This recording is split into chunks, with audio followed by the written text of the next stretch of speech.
Okay, we are now at game 10 of a match between XieXieMaster and Hu ROng Hua. Hu ROng Hua is not the real human player, the legendary XiangQi player, champion that has really won many Chinese championship, but an engine called the Pikafish, which tries to emulate Hu ROng Hua. It's made by a XiangQi site called XiangQi.com. In this game, Hu, aka Pikafish, is red and XieXieMaster black. Hu will win the game, okay? So obviously, the match is interesting because it is between engines. However, it's also interesting because practically, also if we don't know how strong is Pikafish, we clearly know that it's stronger than XieXieMaster, because, for example, for the first part of the match, the first 12 games, Pikafish won 10 games, lost 2, and draw 0. Pikafish, however, Hu is not the strongest Pikafish, because let's say that this XieXieMaster was running on this Intel i7 with 10 seconds per move. It's an Intel i7 12th generation.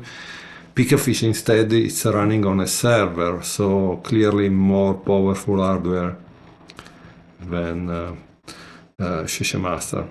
And that's also explained why Pikafish was answering right away. We don't know how much powerful it is, in fact, no? But it was answering with just a second delay as a move, so kind of very strong.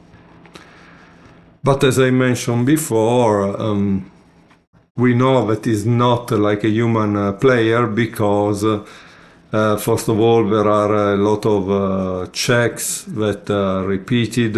I think a human player wouldn't do if there is not a reason, like being short on time and being in need of increment, like if you have a 30 seconds increment.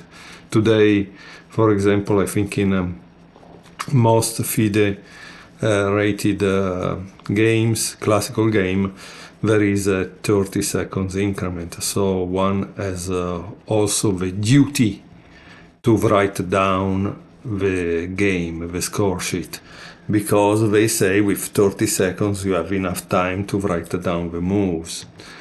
And obviously if you give check 2-3 times, you have gained a couple of minutes, right?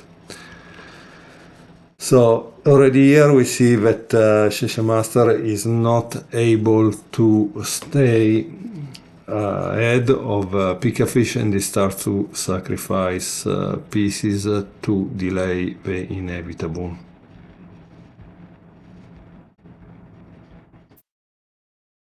And nothing. Here we can see that the game is nearly finished, but XieXieMaster tried to resist a little more. And the funny thing, like I mentioned before, is that this version of Pikafish that tries to emulate Hu ROng Hua is kind of sadistic, because every time he takes away all the pieces before giving checkmate. Also, when he could give checkmate with less moves, he still likes to kill all the enemy pieces. Okay, so Hu, aka Pikafish, was red, XieXieMaster black, Hu won, and this was game number 10.